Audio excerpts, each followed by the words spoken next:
você precisa dar esse contraponto pro seu filho.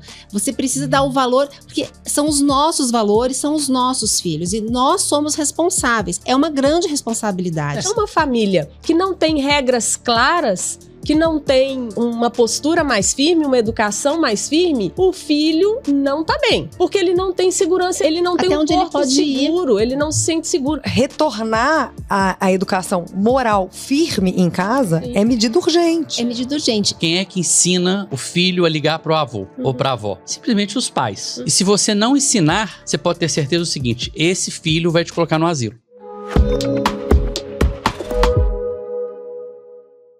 Olá, bem-vindos a mais um episódio do Direitas das Gerais, esse canal que nasceu com o propósito de ouvir vozes influentes do cenário mineiro, nacional, principalmente agora nesse período pré-eleitoral. O nosso propósito aqui é contribuir para o eleitorado e trazer não só candidato, mas formadores de opinião, jornalista, cientista político e todos aqueles que podem contribuir para a formação e a construção de um futuro melhor, que eu acredito que é o que todo mundo quer. E hoje eu tenho o prazer de estar com o meu co-host, Marcelo Tostes, meu sócio, meu amigo, e ele vai encarar essa jornada comigo daqui em diante. É isso aí, Camila. Hoje a gente tem, duas convidadas super especiais aqui com a gente e eu acho que a ideia é exatamente não só trazer os políticos, mas trazer assim, qual é a pretensão da sociedade diante de um momento eleitoral. O que a sociedade espera dos políticos quando a gente fala de estar próximo a um momento de mudança. Eu acho que essa eleição de 2026 vai ser um ícone, vai ser uma mudança real, pelo menos é o que eu espero, que a gente tenha uma grande mudança na política brasileira, mas não significa só mudar. Mudar para quê? Então, diferente do que a gente está tendo hoje, de uma discussão política de Lula e Bolsonaro, Lula, Bolsonaro, Lula e Bolsonaro, a gente não vê o país ir para lugar nenhum, a gente não vê o país se movimentar, a gente não vê o país com qualquer futuro, que a gente sempre falou que o Brasil é um país do futuro. Qual é esse futuro? Eu acho que é exatamente esse o nosso convite para vocês de estar aqui para a gente poder falar sobre o futuro do nosso país, muito mais palpável do que simplesmente a gente ficar discutindo política de esquerda e política de direita, sem que a gente pense no que a gente quer para o nosso país. Exatamente. Então, sem mais delongas, minhas convidadas de hoje são Bianca e Adriana. Elas são diretoras do Mães Direitas, que é um grupo nacional de mães que tem por objetivo, que defende vida, família, liberdade e que tem por objetivo munir as mães de ferramentas para que elas retomem o protagonismo da educação dos filhos. E quando eu digo educação, é muito além da educação formal. Na verdade, é principalmente a educação moral e a transmissão desses valores que vão, de fato, formar essas crianças. Então, queria apresentá-las aqui. A Bianca Weisberg é casada, mãe de 3 filhos, psicóloga e coordenadora nacional do Movimento Mães Direitas, que reúne mulheres determinadas a defender os valores da família, liberdade e protagonismo dos pais na educação dos seus filhos. A Adriana Marra, ela é advogada, especialista em direito público, direito de família e sucessões, neurociência e educação, mestrando em psicologia social e em governança e educação. Também é vice-presidente da Confena Paz. Meninas, muito obrigada por aceitarem. É um prazer, a gente está juntas nessa jornada há alguns anos. Eu conheci vocês no período eleitoral de 2022 e fiquei muito satisfeita, afinal de contas eu também sou mãe e a doutrinação ideológica é algo que me preocupa muito. Então eu queria começar com você, Bianca, apresentando o movimento, porque eu acho que tem muito menos mãe do que deveria ter ali, Eu acho que a gente pode escalar esse grupo bastante. Então, eu queria que você contasse como que nasceu o grupo e o que vocês fazem de fato. O Mães Direitas nasceu na época da pandemia, com as escolas fechadas, que Minas, Belo Horizonte, especial porque dependia da cidade, foi acho que a capital que mais tempo ficou com as escolas fechadas. Chegou num ponto que os nossos filhos poderiam ir para o Mineirão assistir uma partida de futebol com 40 mil pessoas, mas dentro de sala de aula com 20, 30 pessoas, eles eram proibidos de ir. Então a gente começou a ficar muito revoltada com tudo aquilo que estava acontecendo e o grupo nasceu organicamente. Um grupo pequeno de mães se juntou e começou a formar e de repente começou a aparecer mais mães e a gente viu que o nosso propósito era muito além das aulas voltarem, das escolas reabrirem. Começou a crescer, a gente viu, as mães começaram a reclamar da questão da doutrinação, da questão de outras pautas que elas estavam vendo das escolas talvez estarem assumindo um papel que não era dela. E a gente falou assim, não, essas mães têm que resgatar esse protagonismo. Então, fomos nos juntando, crescendo. Hoje somos um grupo, começou aqui em Belo Horizonte, somos um grupo nacional, temos sedes, não, filiais, mas só de mães mesmo, em todo o Brasil, do sul ao nordeste, ao Legal. norte nós temos. Mas sempre... cabe mais um, coração de mãe, sempre cabe mais gente e cabe muita gente ainda. Acho que a gente pode crescer muito mais do que nós somos, porque às vezes as mães não nos conhecem e quando elas chegam até nós, o que a gente sente? É um sentimento de alívio, assim. Gente, eu não estou sozinha nessa luta, eu não estou. Pertencimento. De pertencimento, sabe? É um alívio. A gente sente muitas mães aliviadas de encontrarem outras mães que passam por questões que elas também passam, e que a gente consegue resolver. Nós não temos um campo jurídico, mas a gente sempre ajuda na medida do possível, fazendo, e quando precisa uma coisa mais formal, a gente indica profissionais. A Adriana mesmo é advogada, então ela pode dar uma ajuda mais formal, mas nós tentamos solucionar os problemas individuais de cada mãe. A gente tenta e muitas vezes a gente consegue alcançar bons resultados. E vocês acham, Adriana, que em que momento que vocês perceberam assim que as mães e os pais estavam perdendo esse protagonismo? Vocês acham que isso é fruto de talvez uma terceirização para a escola, ou que a escola realmente avançou para as pautas morais de uns anos para cá e deixou os pais nessa situação, e não porque eles tenham sido omissos, mas porque algo mudou mesmo e talvez essas pautas elas passaram a ter uma relevância muito maior dentro da escola do que tinham na nossa época, por exemplo. Primeiro eu quero agradecer o convite, estou muito feliz de participar, acho que é um programa, uma iniciativa, uma proposta que desperta as pessoas, né? Acho que a sociedade brasileira está nesse caminho, tem muita gente despertando, porque até antecipando um pouco a minha resposta à sua pergunta, eu acredito que nós estávamos adormecidas, sabe? Porque tem um projeto de permanência no poder que vem sendo implementado no país, e a educação é a como é que fala? Menina dos olhos, assim. É o futuro do país. Isso vem sendo trabalhado há décadas. Verdade. No mínimo há 50 anos eles já vêm trabalhando com essa pauta. Uhum. E de repente a gente assustou porque os frutos estão aparecendo, né? A ideologia tá aparecendo mesmo, mas isso vem sendo trabalhado, muito bem trabalhado estavam sendo há plantadas. décadas. E a gente não percebia, porque a gente ficava disperso nas novelas das 8, né? Nas malhações da vida, nos jornais nacionais, achando que tínhamos direita e esquerda. Verdade. E aí hoje o nosso vice-presidente era a nossa direita, né? Então, enfim, de repente a gente começou a enxergar que o que era trazido para a gente durante tanto tempo, na verdade, é um planejamento estratégico que vem sendo implementado e que o buraco é muito mais embaixo do que a gente achava que era. Então, acredito que esse movimento hoje nas escolas, de escolas muito ideologizadas, é um projeto nacional, mas é um projeto global também. Ou seja, as escolas privadas, elas não estão afastadas desse campo ideológico, porque tem as escolas da rede do Lehman, por exemplo, sim, são escolas extremamente ideológicas. Se a gente pega o material didático, é muito woke, muito. Então... basta ver quem é a garota dos olhos do Lehman, que é a Tabata Amaral. Pois é. E a Tabata Amaral é a presidente da Comissão de Educação.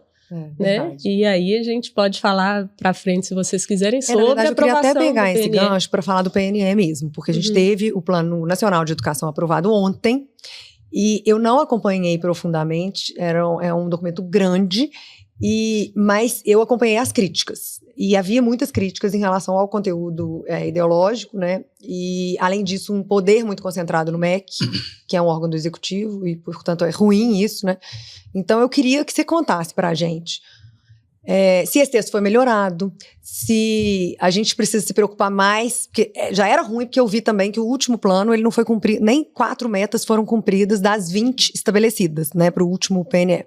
Então, melhorou o cenário, piorou? E o que a sociedade civil precisa ficar alerta em relação a esse PNE? Camila, só fazendo um adendo, né?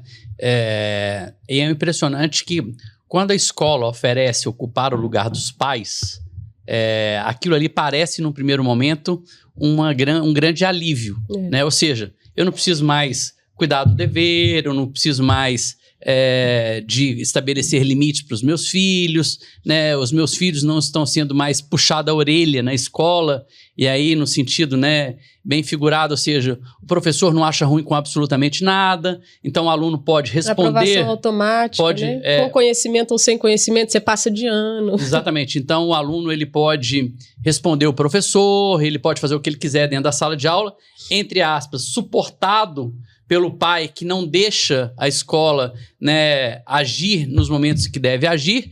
Então, ou seja, o que a gente passou a viver é uma terceirização de grande parte dos pais dessa educação para uma escola que, na verdade, não trazia a cobrança de responsabilidade que ela deveria trazer caso ela tivesse a permissão, né, de realmente educar. Então, a gente ficou no limbo, que é o seguinte: a escola com uma educação completamente inadequada, né, com base em princípios que a gente não concorda, né, que são os princípios ali os mais liberais, os mais absurdos que a gente está vendo dentro dos princípios. Liberais no sentido moral, né? Exatamente. Né? Mas, por outro lado, os pais também com uma vara ali na mão no sentido de podar a escola de qualquer tipo de controle. E é engraçado você falar isso, vou interromper a Adriana um pouquinho, que eu estava pensando nisso, que no final das contas é ruim para todo mundo, porque o que acontece? Esse projeto de poder, ele veio já desde a escola de Frankfurt, lá na década de 1940, então são décadas e décadas, e eles foram com muito sucesso, e a esquerda, ela tem um sucesso na sua narrativa. A narrativa da esquerda ela é muito sedutora em todos os aspectos. E na questão da educação também. E essa narrativa que a escola antes era português, matemática, né, o que deveria ser, e a escola veio para ficar, e você passa o dia inteiro, e aqui a gente ensina, a gente educa. Nesse primeiro momento, os pais foram seduzidos por isso. É mais ou menos a história da picanha, né? Exatamente. Um acolhimento. Um acolhimento. E a escola talvez achou que pudesse dar conta disso. Só que, então, no primeiro momento, a escola se abriu para esse tipo de coisa, com esse discurso, seduziu os pais, as famílias se deixaram levar porque acharam que era bom, e depois as famílias começaram a se dar conta que, opa, então eu tô perdendo o meu lugar, e para a escola tá muito pesado, porque se você escuta também a questão da escola, vem isso, a escola também tá com um fardo, o corpo pedagógico da escola está reclamando que é o seguinte, eu não estou dando conta porque eu tenho que educar menino que não é meu. Eles também já estão vendo que não está dando certo. Porque aí quando eles tentam educar, e o pai intervém e diz que aí não pode educar. Mas então assim, eles deram um cheque em branco, entre aspas, eles falaram, a escola pode fazer esse tipo de coisa, agora eles estão querendo retirar esse cheque em branco da escola. E a escola tem horas que quer devolver, e tem horas que também não quer devolver, porque esse discurso ainda seduz e ainda atrai muitas famílias, né? Então, a escola que te oferece 1 milhão de coisas, ela seduz essa família. Nossa, essa escola deve ser boa, porque ela me oferece 1 milhão de atividades, 1 milhão de questões. Só te interrompendo, o que mais me preocupa é que muitas vezes ela transfere essa responsabilidade sem saber o que de fato os filhos estão sendo, em qual linha que os filhos estão seguindo, né? Qual é a estrada que você está colocando meu filho? Então, o que dá a impressão é o seguinte, olha, eu tirei o meu filho, né, do acostamento, coloquei numa estrada e deixa a escola levar. Mas qual estrada? Essa estrada vai para o Rio Grande do Sul ou essa estrada vai para o Rio Grande do Norte? Não, isso para mim não tem problema. Claro que tem. Esse é o grande problema. Porque se a escola tá levando os seus filhos por um caminho que não é aquele que você compactua, a culpa é de quem? Dos próprios pais. Exatamente. Né? Então, ou seja, ainda que você entenda que a escola também é corresponsável por educar, o principal, eu acho que o mais importante é que os pais saibam exatamente qual é o caminho que essa escola está levando os pais. Eu fui sócio de uma escola, chama Orleans e Bragança. E lá no início dessa escola, o objetivo era exatamente a gente ter uma escola sem qualquer tipo de doutrinação, né, sem que os professores doutrinassem os alunos e que a gente realmente tivesse os meninos criados como meninos e as meninas como meninas. Ou seja, não tem aquela história de banheiro único, ou seja, nada contra a opção sexual que o menino vai ter depois dos 18, 20 anos. Isso é opção dele e não tem nada contra, não tem erro nenhum nisso. O que não pode é você pegar um menino de 4 anos e falar, olha, é natural você fazer xixi do lado da sua coleguinha de 4 anos, né? Ou então você tem que fazer, né, isso, você tem que vir um dia por semana vestido de rosa, né? Ou seja, eu não quero. Isso é uma interferência que não cabe à escola, né? Exatamente. A prestação de serviço da escola é uma prestação de serviço acadêmica. Assim como as famílias precisam se preocupar em educar os filhos. Não é papel da escola educar os filhos, né? Seu filho chegar, dar um bom dia, agradecer, ser respeitoso, ter o discernimento que se ele não se esforçar, se ele não tiver os méritos dele, os resultados não virão. Esses são valores, são princípios que cabe à família e a escola educar academicamente. Então esses papéis, num determinado momento, ficaram todos enrolados, todos embolados. A família querendo que a escola faça o papel de ser educadora, tanto acadêmica quanto em relação aos princípios, aos valores, e a escola também transferindo para a família esse papel, as escolas que buscam doutrinação, esse papel de aceitar essa doutrinação e de concordar com isso, né? De não se opor a isso. Então a gente precisa, eu acho, voltar para o centro. Voltar para o centro.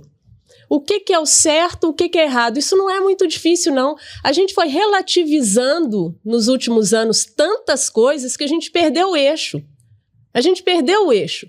Então, é tão absurdo a escola tratar sobre ideologia de gênero, porque mulher é mulher, homem é homem. Uma questão de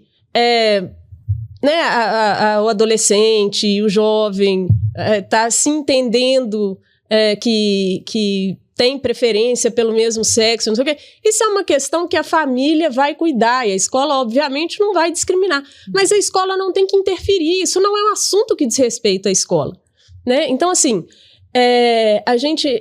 eu tenho pensado e agido muito dessa forma. Determinada coisa é certa ou é errada? Ela é certa, então a gente vai direcionar para isso. E parar com essa relativização toda, porque a gente se perde. O discurso da esquerda, ele é muito persuasivo, ele é muito fofo, ele é muito sedutor mesmo, como a Bianca disse. E é uma estratégia, que é a dialética da linguagem. Eles sabem que eles vão propor uma coisa, mas eles estão fazendo exatamente o oposto. Enquanto isso, ele te aliena no discurso, né? Exato. Então, assim... te interrompi demais. É um desafio maior. Eu acho que é exatamente isso, né? O resumo é mais ou menos o seguinte. Quem é que ensina o filho a ligar para o avô ou para a avó? Simplesmente os pais. E se você não ensinar, você pode ter certeza do seguinte, esse filho vai te colocar no asilo. Né? Por quê? Porque não é importante ter o parente, não é importante respeitar o mais velho, não é importante absolutamente nada. E o que a gente vê na cultura japonesa, por exemplo, né, a tradição da família, a tradição do mais velho, o conhecimento você vai absorver com os pais. E é muito bacana quando você vê que você hoje, principalmente as pessoas que têm uma família forte, que tem, né, tiveram uma educação honesta, uma educação séria, ela consegue fazer, mesmo lembrando que naquela época você achava ruim daquilo que você foi ensinado, hoje você repete. Né? Então, ou seja, isso são o quê? Os princípios que você aprendeu, você vai estar repassando para os seus filhos. E assim sucessivamente. E o que eu vejo é que muitos desses pais adolescentes ou pais de 20 e poucos anos hoje não tiveram essa educação um pouco mais firme. E como eles não tiveram, eles também não cobram nada dos filhos. E aí você passa a ter os meninos completamente sem direcionamento. E aí onde é que o menino vai buscar o direcionamento? Na escola, que muitas vezes está cooptada por esse sistema de esquerda, que é o seguinte, senta no meu colo, eu sou bonzinho, aqui você pode tudo. E o aqui você pode tudo, eu acho que é o grande problema. É a permissividade. Se a gente for observar, a gente saiu de uma época em que na escola, além da grade formal, a gente tinha moral e cívica, por exemplo. A gente escutava o hino, a gente sabia até o hino da bandeira, a gente sabia de cor. E isso foi sendo eliminado. E isso é intencional. Isso é o método Paulo Freireano, né? Assim, Paulo Freire, ele defendia às claras uma educação ideológica. Ele dizia isso naquele livro. E quem tirou foi no governo, começou no governo do Fernando Henrique. Começou no governo do Fernando Henrique, porque a ideia ali é muito de assumir o controle mesmo, em todas as esferas, né? Então, eu acho que houve a percepção de que pais permissivos e ausentes era uma realidade atual, assim, de mulheres indo para o mercado de trabalho, então de entregarem mais responsabilidade para a escola. E aí essa escola, então, que antes acolhia essas crianças, ensinando a cantar o hino, ensinando respeito, ensinando ordem, lei e ordem, hierarquia, esse tipo de coisa, esse tipo de princípio que existia, passou então a pregar a ideologia de esquerda, porque esses professores que passaram a dar aula, eles foram formados por essas escolas, por essas universidades. Isso é um ponto fulcral desse problema também, a formação dos professores. Exato. Então, é muito difícil um profissional de humanas não ser de esquerda hoje. Digo por mim mesma, a comunidade jurídica em peso, a grande parte da comunidade jurídica é de esquerda, né? E isso vem da faculdade de humanas. Então, essa janela de Overton que se deslocou é mais difícil recolocar. Por quê? A gente dizer o óbvio hoje é crime. Então, Camila, e a tristeza que dá a gente ver as faculdades, as universidades federais, né? Que pelo menos na minha época era um sonho você fazer parte da Universidade Federal. E hoje é quase que um pesadelo. Né? Por quê? Porque na faculdade, você pega a USP, por exemplo, a polícia não pode entrar na USP. Então ali é uma terra de ninguém. É uma terra que quem manda são os alunos que estão ali para aprender. Na verdade, eles estão ditando regras. Né? Então, se algum palestrante que não tiver ideologia de esquerda for dar uma palestra na USP, ele não é aceito, ele não pode entrar. É a diversidade dos iguais, né? Porque eles pregam toda a diversidade, mas é a diversidade dos iguais, que quem pensa diferente não entra. Não é aceito, não há pluralidade, na verdade. E eu queria aproveitar para voltar para o PNE, porque eu soube que nesse PNE, nesse texto, não sei se foi efetivamente aprovado, existia a palavra aluno 30 vezes, a gente estava conversando no bastidor, né, Bianca? E existia a palavra diversidade 140 vezes. Existia a palavra sexual. Sexual 33 vezes e matemática 4 vezes. No PNE. No Plano Nacional de Educação, que você imagina que tem que falar quais são as metas, porque o outro, porque ele é a cada 10 anos, né? Então era de 2014 a 2024, e 2024 que foi criada inicialmente essa tragédia, assim, e eram 20 metas no de 2014 a 2024.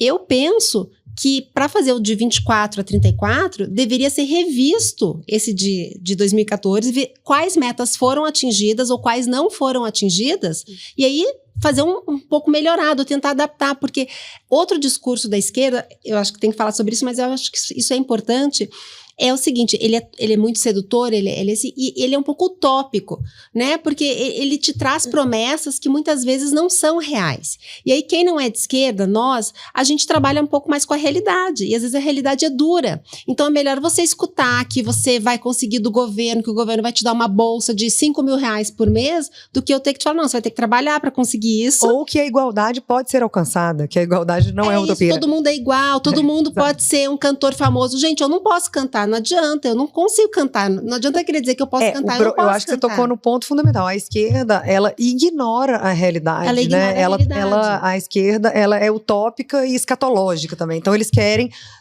a igualdade para ontem, sendo que pessoas são desiguais. São desiguais. Né? A prova disso é vocês devem ter visto aquela entrevista da repórter da CNN com a bilionária brasileira de 29 anos, a primeira bilionária self-made, porque ela não é herdeira e... Ela passou a Taylor Swift, acho que é a primeira... Ah, é? Acho que ela passou. Pois é, e a repórter perdeu a oportunidade de fazer uma belíssima entrevista com uma menina, né, que conquistou muita coisa, para perguntar para ela o que ela acha da meritocracia, porque ela, sendo uma menina de classe média, ela certamente já partiu de uma realidade favorável. Acho que a pergunta foi assim, se você tivesse nascido em outro contexto... Você alcançaria o que você alcançou? Hoje eu até li uma reportagem sobre isso, achei interessante, que ele fala assim, se o Pelé tivesse nascido sem perna, não seria o Pelé. E ela respondeu muito bem, né? Se a gente fica assim, a gente não sabe. Ela respondeu que sim.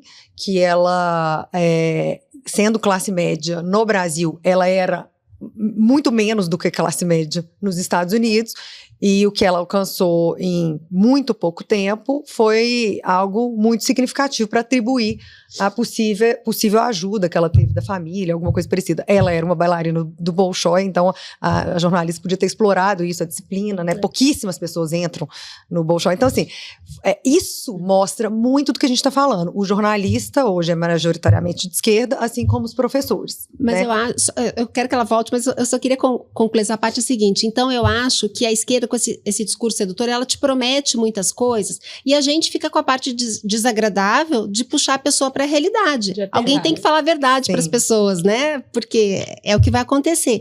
E aí eu acho que esse Plano Nacional de Educação, ele vem com 282 páginas e questões assim, gente, os alunos estão saindo da escola sem saber somar 2 mais 2, sem saber escrever. Eu vejo assim, menino de 13, 14 anos com erros gramaticais, erros de escrita terríveis. E os caras começam a querer sonhar com coisas assim. Então, a gente tem que voltar, é o que a gente estava falando no início, voltar... Back to basics, né? Exatamente, quase começar do zero. E eu acho que esse é um pouco do nosso trabalho aqui, do Mães Direitas em especial, assim, é isso, é mostrar para as pessoas que elas podem conseguir, mas é um passinho de cada vez. Quando você vai começar a correr, né? Eu sempre penso na maratona, ninguém sai correndo uma maratona. Eu comecei correndo 1 minuto, 2 minutos, era o que eu dava conta. E você vai melhorando. Eu não podia querer, não, vou correr os 10 quilômetros sem nunca ter corrido. Então, mas se você tem um sonho de fazer uma maratona, ótimo, mas você precisa dar o primeiro passo. Sim. E as pessoas estão querendo pular esse primeiro passo e já partir. Aí as pessoas muitas vezes se frustram também. Porque aí não consegue. Eu não consigo sair daqui e correr uma maratona. Não consigo, ninguém consegue. E essa educação, né, ela é cada vez menos percebida. Por quê? Porque o analfabeto antigo, ele chegava no supermercado, ele não conseguia comprar nada, ele não sabe ler. Hoje em dia, a pessoa, ao invés de escrever no WhatsApp, ela manda uma mensagem de voz. Então, todo mundo sabe falar, mesmo que seja errado. Então, ele não tem mais aquela cobrança social de ser um alfabetizado, até mesmo funcional. Você pega os meninos hoje, né, eles vão escrever um texto, eles escrevem 3 letras por palavra. E não conseguem interpretar o que eles absolutamente nada. Né? Mesmo porque são poucas as pessoas. Se você mandar hoje um texto de 300 palavras para uma pessoa, ela vai chegar no final, ela vai te perguntar alguma coisa que está escrita. Por quê? Ela leu as 2 primeiras linhas e leu as 2 últimas linhas. Ninguém lê mais absolutamente nada. Então, ou seja, olha que absurdo que a gente está vivendo. E é exatamente aquilo que você falou, né? Por que a gente não pega o que não funcionou nos últimos 10 anos, vamos tentar corrigir pelo menos mais 2 pontos nesses próximos 10 anos, e aí sim a gente fala, não, nos últimos 20 a gente cumpriu 5 metas, do que falar o seguinte, não, essas que a gente não cumpriu, abandona elas e vamos criar novas metas. Mas eu acho muito importante você trazer para o nosso público quais foram as palavras que nesse PNE, que é o Plano Nacional de Educação de 2024 a 2034, quais foram as palavras que mais apareceram e quais foram as palavras que menos apareceram. Que eu acho que isso demonstra de maneira inequívoca qual é o perfil desse Plano Nacional de Educação. É isso, assim, depois a Adriana vai falar que acho que ela até falou que conseguiram, graças a Deus, graças à pressão popular, né, assim, a gente conseguiu alterar o texto, mas inicialmente, o texto inicial de 2024, então tinha muitos mais, eu trouxe algumas, porque ó, se a gente tá falando Plano Nacional de Educação, é isso, é o plano que vai nortear a educação do país inteiro nos próximos 10 anos, é uma coisa muito grave, muito importante, né, então você pensa que tem que ter ali matemática, português, sala de aula, então como eu disse, matemática e literatura apareceram 4 vezes em 282 páginas. Língua portuguesa foi um pouquinho melhor, 11. Em compensação, garantir 402, diversidade 124, deveres 2. É o que a gente está falando, é o que a gente estava falando assim, as pessoas têm poucos deveres só 2 vezes. Em compensação, direitos 246. Tá vendo o discurso sedutor? Porque deve ser muito direito que eles garantem, porque garantir apareceu 402. Aluno 54, indígena 86, LGBTQI PA, eu não sei nem falar, PIAN+, sei lá o quê, 46, quilombola, 134, sexual. Gente, sexual no Plano Nacional de Educação, 33 vezes. Muito mais vezes do que a matemática e português. Não, se você somar matemática, português, e literatura, né? E as outras matérias, não dá a quantidade de palavras que tem sexual tem no Plano Nacional de Educação. Então é isso. Então eu acho que a gente tem que, voltar para a base, sabe? É dar o primeiro passo. Gente, todo mundo, aí a maratona, as pessoas, e mesmo a maratona, nem todo mundo vai conseguir correr 42 quilômetros. É isso. Nem todo mundo vai conseguir correr. Mas assim, correr 2 minutos ou 5 minutos, a grande parte das pessoas vai conseguir, mas todo mundo vai ter que dar o primeiro passo. Sem dar o primeiro passo, não dá. Então assim, sem ensinar matemática, português, não adianta dar cota em universidade. Assunto polêmico também, né? Não adianta dar cota em universidade se as pessoas não sabem fazer conta de 2 mais 2, entendeu? Quanto que é 2 mais 2? Eu escrever uma redação. E a nossa cota no Brasil é racial, não é nem social, que faria algum sentido. Pois então, já parte do erro, assim, né? Porque a raça não define a classe social. Não é só isso, você sabe que tem cota agora para LGBT, para transexual, né? Eu soube, uma amiga me disse... Só não tem espaço mais para o branco... coitado, o homem branco, não sei, já não tem espaço mais, porque tá tudo cotizado para... Tem cota para então, trás do serviço público hoje. É por isso que você fala, né? O serviço público funciona? Não. Por que não funciona? Será que lá tem meritocracia? Não. Então, aonde funciona? Quais são as empresas que estão crescendo? As empresas que adotam a meritocracia, as empresas que não têm essa distinção de gênero, né? Então, as pessoas que estão ali são as pessoas que merecem estar ali. As pessoas que crescem, que se transformam em diretores, são as pessoas que merecem, que crescem junto com o objetivo da empresa. Então, o que a gente percebe é o seguinte: essa cultura woke, essa cultura que a gente está falando das próprias universidades federais, que estão todas aí dominadas por essa ideologia horrorosa da esquerda, né, em que o Plano Nacional de Educação ele se preocupa mais em falar em garantias do que deveres dos alunos, né? Qual é o dever do aluno? Meu filho, você precisa de estudar, você precisa de aprender, você precisa passar de ano, você precisa chegar no horário, você precisa respeitar o professor, você precisa... Ou seja, na minha forma de pensar e na minha forma de educar as minhas 2 filhas, é o seguinte: você precisa, você tem que fazer. Essa é a sua obrigação. O seu direito vai vir quando? Depois que você cumprir os seus deveres. Né? Você pode brincar? Claro que pode, faz parte da educação, depois de você cumprir o seu dever. Né? Então, a gente está com a nossa educação, ela está completamente invertida. E por isso que eu acho que é o grande papel de vocês, né, de mães que se reúnem para falar o seguinte: nós precisamos de olhar de novo para os nossos filhos. Porque, de fato, quem está ali do lado é a mãe, né? São poucos os pais que realmente acompanham, que se preocupam, né? Eu falo que muitas vezes o pai chega em casa, deita para ver o jornal e ele fala o seguinte: eu estou em casa e estou participando da educação dos meus filhos. Isso não é participar de educação, né? Você tem que estar realmente do lado e preocupado. O que aconteceu? Como é que foi sua aula? Então, ou seja, até para os filhos entenderem que o pai também ele é importante nessa relação, né? Que o pai se preocupa com o seu resultado. E o resultado não é simplesmente passar de ano, isso é obrigação. Né? O resultado é: eu sou uma pessoa mais culta com mais um ano de escola. E até porque o objetivo, como a gente estava falando no início, o objetivo da mãe e do pai é educar o filho para a vida. Exato. Então, ser medíocre, porque passar com 60 para um menino, adolescente, não sei o quê, que não tem mais nada para fazer na vida, é medíocre. Então, esse papo que, às vezes, né, escuta, não, mas eu passei com 60... Não, você tem que se esforçar para passar com... Porque isso é te preparar para a vida. Então, todas essas questões que você trouxe, Marcelo, mas eu quero brincar, mas eu vou... E o pai que relativiza muito, ou a mãe que, né, às vezes trabalha o dia inteiro, e até por uma sensação de compensação pela ausência, porque esse é um ponto muito importante também. Psicologicamente, né, Bi? emocionalmente, ela passa o dia inteiro fora de casa com esse sentimento de querer compensar. Não, eu não vou chamar atenção porque eu já tô fora o dia inteiro, ainda vou ser a chata de ficar, né? Eu vou perder meu filho. Mas isso é uma reflexão para outro momento. Mas, enfim, de novo, aquele centro, assim, que isso faz muito sentido na minha cabeça. O que é o certo? O que te prepara para a vida? Você é um profissional bem-sucedido, por quê? Porque você divertiu, ficou no clube, passeando, e a hora que te dava você ia sentar e fazer o seu trabalho? Não, porque você foi disciplinado, porque você agiu quando precisou de agir, muitas vezes sem querer agir. A gente não faz só o que gosta. A gente faz muito do que não gosta para ter o resultado que você quer ter. Então, essa é a noção que a gente precisa passar para os nossos filhos.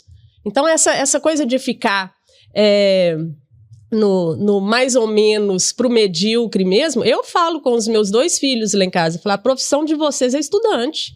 E vocês têm que ser bons estudantes, não vem com essa de 60 não, porque isso, levando para o mercado, eu sou uma pessoa bem-sucedida, o pai deles é uma pessoa bem-sucedida. Vocês acham que é por quê?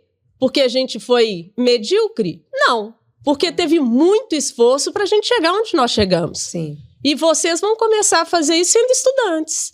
Sim, e esse papel do pai e da mãe em casa, ensinarem o certo e o errado, é fundamental para eles terem um senso crítico de contestarem os professores dentro de sala de aula, principalmente esses professores que tratam sala de aula como palanque. Então, se o seu filho não tiver essa raiz muito forte, segmentada em casa, do que é certo e do que é errado, ele vai ouvir do professor que o bandido que morreu na mega operação do Rio é um pobre coitado, à margem da sociedade, não tem culpa pelo que ele fez, porque ele não teve escolha. E ele vai ouvir do professor que a polícia errou, se excedeu e que merece ser contida. Então, aí você perde seu filho. Então, retornar à educação moral firme em casa é medida urgente. É medida urgente. E, na verdade, às vezes a gente recebe mães que falam assim, de repente meu filho... Não é de repente. Nunca é de repente. É paulatinamente. É fruto da sua omissão. Você não enxerga. Mas eu acho que a gente não pode romantizar tudo. É difícil. Educar filho é muito difícil. Porque eu falo assim, quando você diz não pra tudo, é muito fácil. Porque não, você não pensa. Ou dizer sim pra tudo também é muito fácil. Sim. O difícil é você saber quando você diz não e quando você diz sim. Porque aí cada família tem sua realidade, então a gente tem que parar, pensar quais são nossos princípios, nossos valores, nossos limites, e cada um vai ter um. A gente aqui pensa igual em muita coisa, mas em muitas outras coisas a gente tem umas flexibilidades. Meu filho tem que dormir 7h30, o seu pode dormir às 8h30, o seu pode dormir 9h30. Então, assim, são questões de cada família. E a gente entende que tem famílias que no Mães Direitos, então assim, a gente tem famílias bem estruturadas, com uma condição boa, e tem famílias mais desestruturadas, com condições piores, que a mãe realmente tem que trabalhar o dia inteiro, fica fora de casa, e aí essa mãe muitas vezes se sente culpada, ou tenta amenizar, ou acha que não tem condição de fazer isso que a gente está falando. Porque parece também que você tem que sentar com seu filho todos os dias e dar uma palestra de 3 horas sobre tudo que está acontecendo no mundo. Ou ficar, ninguém faz isso, eu não faço isso, você não faz isso, ninguém faz esse tipo de coisa. Mesmo você que sai de casa às 7h e volta às 8h, você tem condição de educar o seu filho e de ficar presente de uma forma. Tempo de qualidade, né? E não é só tempo de qualidade, mesmo... tá trabalhando o dia inteiro, manda uma mensagem, porque se seu filho ainda é pequeno e não tem celular, ele deve estar com alguém que tem um celular, né? Ele não tá sozinho, se ele é tão pequeno. E eu tenho uma opinião também que a gente educa muito mais pelo exemplo do que pelo discurso também. Exemplo, então, se você o dia todo tá tomando... tá trabalhando. Primeiro que você tá ali plantando um futuro, né? Para aquela família toda. E não só isso, mas eu acho que a forma como você trata as pessoas, o respeito, a pontualidade, são pequenos exemplos que constroem aquele caráter, que vão forjando aquele caráter.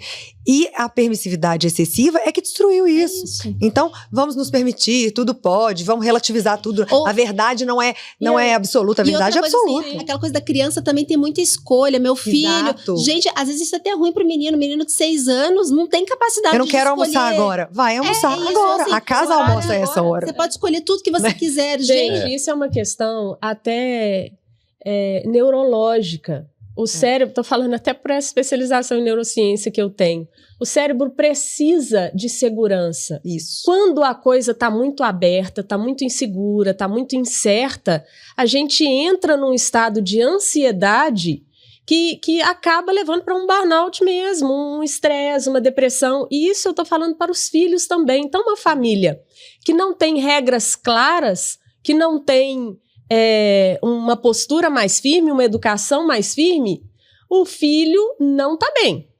Porque ele não tem segurança, ele não sabe aonde que ele não tem um corpo seguro, ele não se sente seguro. Então, assim... Uma coisa interessante que eu vejo é que às vezes a gente tem muitas vezes a impressão de que quanto mais condição financeira, mais bem educado o filho vai ser. Né? E muito pelo contrário. Né? As opções são tão grandes que o menino se perde. E aí eu lembro que quando minha filha tinha 3 anos, eu procurei no Brasil inteiro na época, ela hoje está com 23, ou seja, 20 anos atrás, um carrinho elétrico branco com rosa, né, para dar de Natal. E a gente está na véspera do Natal. E no caminho da casa da minha avó, onde a gente passava o Natal, eu comprei aquele brinquedinho de colocar bolinha na madeira. Custou R$1. Né? O que ela gostou foi aquilo. Então, muitas vezes, o que a gente dá para o filho não é o que o filho precisa. Né? E você pega uma família simples, que o pai ganha um salário mínimo e a mãe ganha um salário mínimo e sai de casa às 5 da manhã, e o menino é extremamente educado. Você vê o menino, ele tá ali com a roupinha limpinha, simples, mas limpa. Ele tem a hora de dormir, ele tem a hora de acordar, ele vai para a escola de ônibus. Então, ou seja, o que significa? É a família realmente se preocupar com o básico, né? Que é com a limpeza do menino, com o asseio, com a educação, com respeito às pessoas, com respeito ao vizinho, com respeito ao porteiro, com respeito ao motorista de ônibus. São essas pequenas coisas que muitas vezes nós mesmos acabamos deixando de lado. Quantas vezes a gente entra no elevador hoje e a gente sequer dá um bom dia? Por quê? Você está com o telefone na mão, respondendo alguém, e você não olha mais para o lado.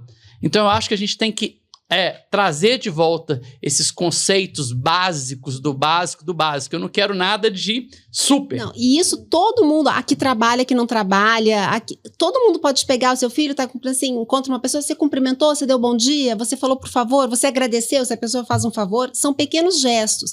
E esses ensinamentos de moral, acho que é o exemplo, muito é o exemplo, mas também são as pequenas situações. Então você está andando, levando seu filho para a escola, seja a pé, ou seja de carro, ou de ônibus, 15, 20 minutos, aí aproveita alguma situação do cotidiano e conversa com ele. Isso. Traz esse contraponto, porque pega esse exemplo que você deu do Rio de Janeiro. Na escola, provavelmente, né, vai escutar só o lado do bandido. Faz o menino pensar, mesmo que seja pequeno, vai ser, poxa, mas você vê, se a gente não anda com o celular na rua, porque a gente tem medo de ser assaltado. Exato. Então, você acha que essa pessoa tá certa? Se ela pegar seu celular, você acha que ela tá certa em fazer isso? Você precisa dar esse contraponto pro seu filho. Você precisa dar o valor, porque são os nossos valores, são os nossos filhos. E nós somos responsáveis. É uma grande responsabilidade. É uma grande responsabilidade. Você pega o princípio do governo federal, né? Não, a culpa do traficante do usuário. Né? Então, a culpa... Qual é o problema do cara roubar o celular para poder comprar uma cervejinha? Então, ou seja, isso vai incutindo na cabeça, principalmente daquele mais pobre, né? Daquele que tem menos condição financeira, de que, na verdade, o presidente do meu país já foi preso. Então, qual é o problema de eu ter sido preso?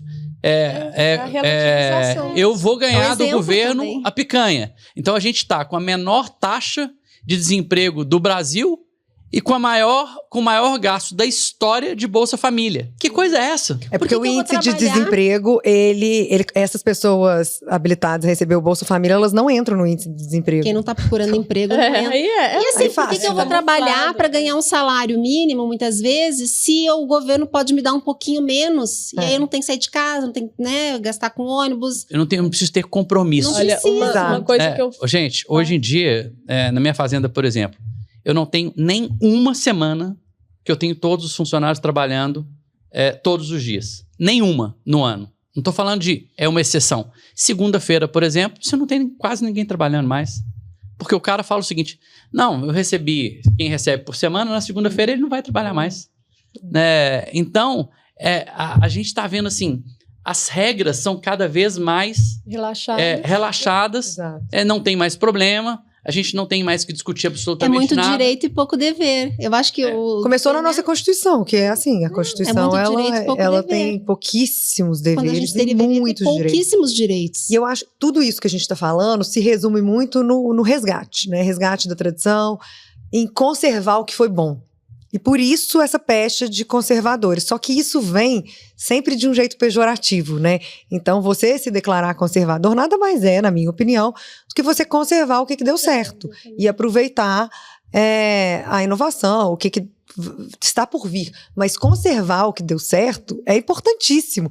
E aí eu queria saber de você, se vocês, no movimento Mães Direitas, se vocês acabam sendo deslegitimadas por serem conservadoras, vocês são taxadas de atrasadas, moralistas ou radicais por quererem conservar o que deu certo. E se isso é algo que atrapalha a escalada do movimento? Acho que sim. Acho que o nome, quando a gente entrou no movimento, acho que eu entrei um pouquinho antes da Adri, o movimento já tinha esse nome Mães Direitas.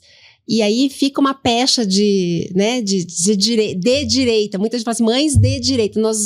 Nós somos de direita, né, como falam, conservadoras, mas no caso o nome seria mães direitas, seriam mães que desempenham o seu papel corretamente. Mães corretas, poderia ser mães corretas o nome, né, no sentido de mães que desempenham o seu papel. Esse nome ficou dúbio. Sim. E eu acho que ele atrapalha um pouco. Eu acho que radical talvez seja o nome que a gente mais escuta. Imagino, né? sim. Porque mães... Isso até pelos colegas posso falar por mim, dos colegas dos meus filhos, né? Eles já sabem que eu sou um pouco diferente, talvez, das outras mães, assim. Que eu controlo um pouco mais, eu sou mais chata, talvez é a palavra. Mais educadora. Mais educadora, pode ser. Então, assim... É um elogio ser mãe chata. Na minha opinião é. Eu brinco, eu sou chata, mas eu tô certa. Então, faz parte, né? Porque se a gente for muito legal, aí volta aquela questão de toda a permissividade. Os amigos têm que ser legais, a gente nem sempre. Sim. Então, eu acho que radical, eu acho que sim, preconceituosas, retrógradas. E isso faz, talvez, quando você chega com essa pecha, as pessoas já recuam um pouco, acho que se afastam. Tanto que a gente tenta mostrar, por exemplo, tem um caso bem interessante, é a questão do banheiro. Você falou ali no início que o banheiro né, tem até, as feministas estão se dividindo, inclusive, porque agora elas estão brigando entre si, que umas são a favor, outras são contra, e um grupo de esquerda, muito de esquerda, se uniu a gente nessa luta dos banheiros. E a gente recebeu, claro, é uma parceria, é um interesse em comum. Então, nesse caso do banheiro, nós nos unimos com um grupo de esquerda para lutar pelo esse bem comum. Claro. Daqui a pouco elas vão ser chamadas, Camila, de mães de extrema direita. Acho que daqui um pouco vai ser isso. Então, mães extremistas. Mães extremistas, acho que é isso, porque... Nazistas, fascistas. Taxistas. O espectro é muito amplo. Muito amplo. O que eu mais gosto é quando se pergunta pra pessoa que fala a palavra fascista, né? Fala o seguinte, o que é fascista? E aí ela, não tenho que te responder. Não tenho que te responder. Eu não sou obrigado a dar aula aqui. Né? Então, ou seja, normalmente quem chama os outros de fascista não sabe nem o que é. É o único argumento que tem, né? Exatamente. A palavra que aprendeu. Então, eu acho que isso pode afastar, mas, por outro lado, as mães que chegam, que conseguem entender o papel, porque muitas das pautas, elas não têm a ver com direita ou com esquerda. Eu acho que quando a gente luta pelo Plano Nacional de Educação, eu falo assim, todo pai e toda mãe deveria querer que na escola seu filho aprendesse português, matemática, história e geografia, gente. Claro. Não devia, essas outras, mesmo se você for de esquerda, eu acho que mesmo a mãe de esquerda, quer que seu filho saiba matemática e português e as outras matérias. Então, eu acho que tem pautas, esse nome talvez nos prejudique nesse aspecto, mas assim, a grande maioria das nossas pautas, elas não têm a ver com o espectro... Tem a ver com certo e errado, talvez, o papel de cada um. Né? Então, a questão do banheiro.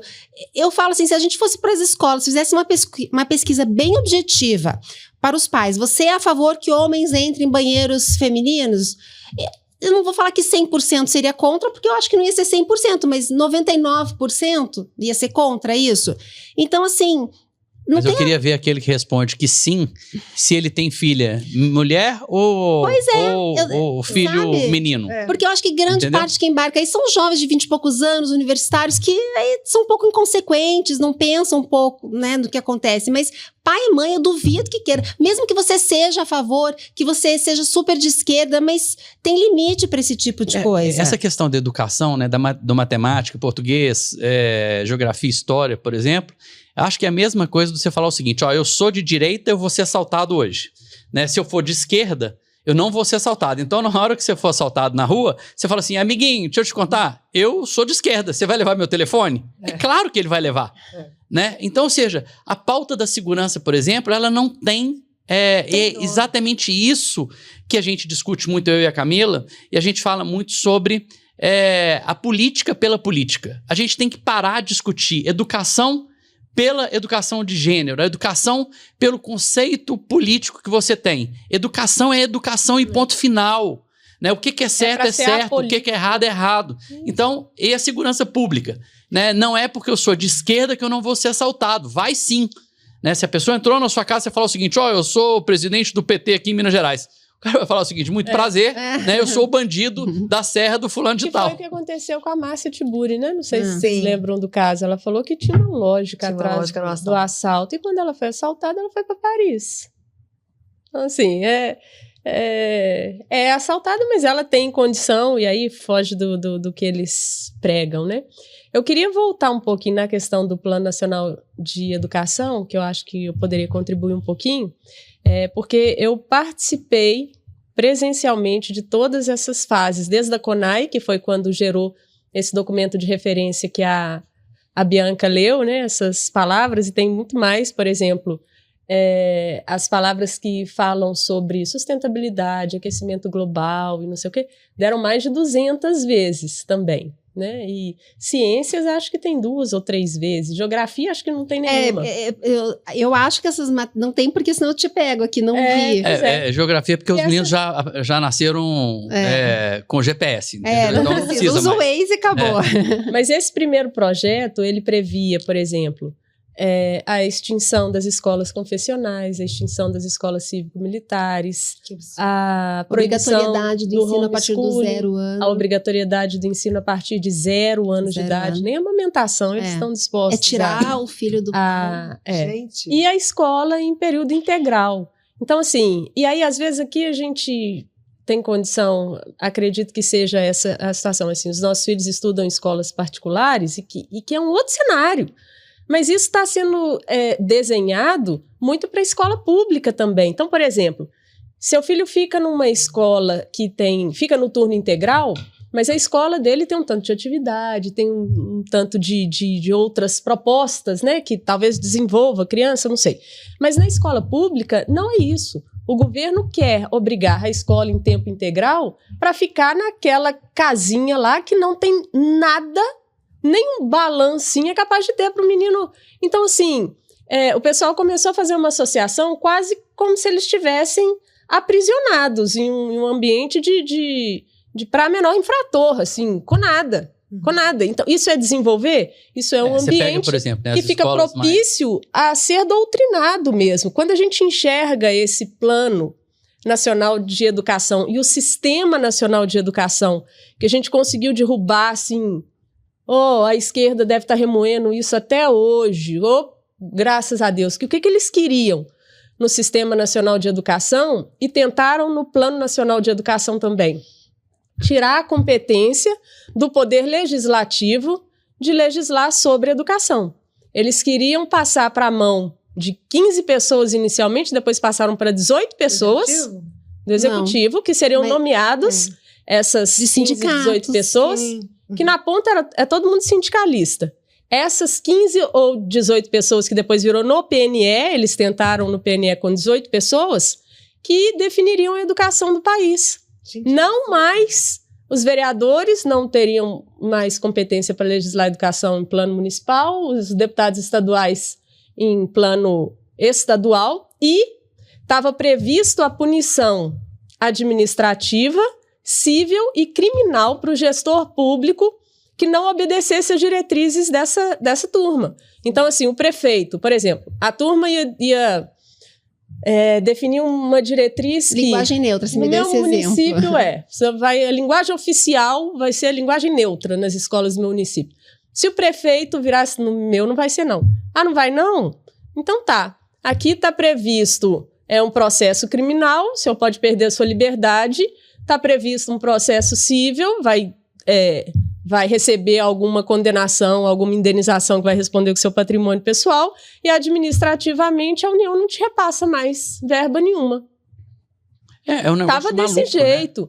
Então, assim, no SNE, a gente conseguiu, nós fizemos reuniões presenciais com o relator, que foi o Rafael Brito, a Cris Tonieto intermediou muito, ela foi muito guerreira nesse Plano Nacional de Educação e Sistema Nacional de Educação, para que não houvesse a obrigatoriedade dessas comissões, que seriam compostas por essas 15 e depois 18 pessoas, em relação às diretrizes, que o SNE continuasse, como já existe desde 2009, como um sistema consultivo. E aí, na prática, o que é? Uma turma que recebe uma bolada de dinheiro do MEC, que faz turismo no planeta inteiro e mais nada. Então, pelo menos esse risco a gente deixou de ter. Porque olha o que tinha de controle social atrás disso. Eles queriam, isso foi o eixo que eu participei na CONAR em Brasília, que eu assisti. Eles queriam colocar um conselho de educação em cada bairro para que os conselheiros de educação visitassem todas as escolas e relatassem isso para essa comissão. Então, a comissão saberia se o gestor escolar estava atendendo a todas as diretrizes, se o município estaria atendendo a todas as diretrizes, se o governo do estado estava atendendo a todas as diretrizes. Isso é quase o paramilitar na Venezuela, né? Isso. Mas isso... Não tem médico, não tem nada, mas o conselho de educação em cada bairro ia ter, né? É porque as pessoas não tomam conhecimento do que está acontecendo, porque ficou isso aqui para ser aprovado. A gente conseguiu fazer o Rafael Brito, que era o relator, voltar atrás na última reunião, uma semana antes desse Sistema Nacional de Educação ser votado. Isso foi em setembro. E essa ideia... Isso deve ter dado muita força para as mudanças no texto do PNE também, né?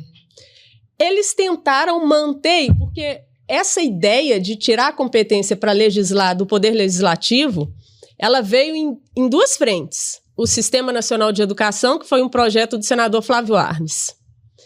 E dentro do eixo 1 do Plano Nacional de Educação. Então, eles atiraram em duas frentes diferentes, com esse mesmo propósito, que 15 ou 18 pessoas definissem, essas que na ponta são sindicalistas, definissem a educação do país. E aí, no SNE, graças a Deus, acabou por enquanto. Continuou sendo um sistema consultivo. E no PNE, a gente já estava de olho, uma turma continuou em cima lá para que fosse retirado também. Por fim, foi retirado, foi uma emenda até que nós fizemos da Confenapaz, distribuímos para todos os membros do PL, que era... A Confenapaz é uma confederação? A Confenapaz é a Confederação Nacional de Associações de Pais de Alunos. É uma associação que existe desde 1987. Ela funcionou durante um tempo, depois ficou meio em stand-by, e há uns 4 anos atrás ressuscitou, e agora a gente está numa gestão nova, que o doutor João Alberto é o presidente, e eu sou a vice-presidente. O estatuto da Confenapaz, ela fala sobre a atuação na melhor educação no espectro que vai de Congresso Nacional à denúncia de bullying, de doutrinação na ponta da escola, do caixa-prego lá do... Então, por isso que a gente está tentando distribuir, assim, para que a Confenapaz faça presente em todos os estados e tal, porque a atuação é mesmo de receber essas denúncias, de ocupar os espaços nos conselhos, Conselho de Educação, Conselho de Merenda Escolar, Conselho do Fundeb, Conselho de Cultura, a nível municipal, estadual e nacional. No nacional, nós temos 2 cadeiras que a Confenapaz indicou, uma no CNE e outra no FNE. Então, assim, nós fizemos projetos de lei, por exemplo, que está em tramitação na relatoria do Felipe Barros. Eu conheci o Felipe Barros, ele é um excelente parlamentar. O nosso PL, o número dele é 1978 de 2024, prevê a criminalização de professores que doutrinarem em sala de aula e a punição também para indicação de livros que não tem cabimento para criança, com estimulação de sexualização precoce, punição da editora, do professor que divulgou e da gráfica que imprimiu o coisa. Isso está sendo votado? A gente está em tramitação, foi anexado a outros projetos que falam dos interesses da criança e do adolescente e está na relatoria do Felipe Barros. Nós previmos que a nossa ideia foi alterar uma linha, incluir uma linha no ECA, que fala sobre pedofilia, pornografia, esse pedaço do ECA que trata sobre isso. A gente sugeriu que fosse uma pena de reclusão de 2 a 4 anos para o professor e para essa turma que divulgar esses livros inadequados, como o Avesso da Pele, né? Sim. Gente, aquilo ali é um negócio... Enfim, Felipe Barros aumentou para 8 anos. Sensacional. Então, assim, é um projeto que está para ser votado. Será que tem aderência? Eu acredito Acho que a sociedade que sim, porque... tem um apelo grande da sociedade. Eu acho que é muito que a Bianca falou, assim, uma mãe que é esquerdista, ela quer que o professor fique estimulando a sexualização. Tem mãe que quer. Esse assunto eu acho mais polêmico, assim. Eu acho esse tema eu acho que elas gostam, de fato. Por exemplo, o Avesso da Pele, muita gente não vê essas questões. Eu acho que isso é mais difícil. Isso é mais complexo. Eu vi até que a Ana Campagnolo passou, eu só agora não sei se é só em Santa Catarina, câmeras na sala de aula. Santa Catarina. Câmeras em sala de aula também. É um avanço, gente. Inibe, né? É um avanço. Inibe demais. E assim... Porque eles ficam muito livres. E foi por isso que a esquerda, ela propôs aquele projeto de tirar celular de sala de aula, né? A Lei 15.100. E aí, a direita aderiu. Mas a justificativa do projeto era que o celular tá perturbando mesmo, tira a atenção dos meninos, saúde mental, não sei o que. Mas, todavia, entretanto, porém, por que você acha que a esquerda propôs um negócio desse? É estranho. Porque eu tive um problema com o celular. Eu era um pouco... Porque eu vejo os meninos no celular, assim, então... Eles filmam e denunciam. E eu tive um problema pessoal com isso. E aí eu vi que é importante. Então, mas aí a gente pode substituir o celular pelas câmeras dentro da sala de aula. Eu acho que onde sim. os pais possam... Câmera com áudio. Onde os pais possam ter eu acho que é a melhor opção. Ao que é falado. Olha o que aconteceu nesse projeto, que eles alteraram no CNE. Porque, pela Ilona, que é quem tem, da Confenapaz, que tem a cadeira no CNE. A gente fez um manifesto lá, porque no CNE eles queriam... Porque tem um parágrafo 2º, artigo 2º, parágrafo 2º, nessa lei de 15.100, que o aluno poderia usar o telefone celular em caso de perigo e alguma situação que ele tivesse em risco. Aí, o CNE veio e falou assim, esses celulares vão ficar guardados, as escolas vão ter que providenciar um escaninho fora da sala de aula. E aí, pensando nessa questão do porquê a esquerda propôs essa ideia de celular, é porque elas estão preocupadas com a sanidade mental dos meninos? Não é. É porque a única forma que eles têm de denunciar um professor que está trabalhando com essa ideologia de gênero. Aí o que eles fizeram? Queriam que os celulares ficassem fora da sala de aula. E aí a gente bateu o pé e falou, não, mas aí esse artigo aqui ele não vai ser válido. Porque como que o menino vai gravar alguma coisa? Por exemplo, uma doutrinação de um professor. Um bullying em sala de aula. É uma situação de emergência que pelo artigo...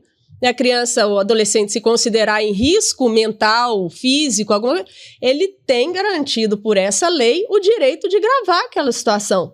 Aí ele vai pedir para o professor para dar licença para ir do lado de fora da sala, para pegar no escaninho o celular para filmar uma coisa. É inviável. Verdade, esse problema do celular, eu refiz um pouco minha opinião quando eu tive esse problema pessoal, e eu entendo que é um problema muito grave também, porque os meninos ficam com o celular o tempo todo. Sim, mas cabe ao professor ter esse controle, ou mandar colocar o celular em cima da mesa, isso foi levantado, e aí a escola vai aplicar as medidas de acordo com o regimento interno de cada escola pela indisciplina. Falar isso aí, eu acho muito mais fácil a gente aprovar, né, essa lei proibindo os meninos de usarem o celular, mas que os pais tenham acesso a uma câmera.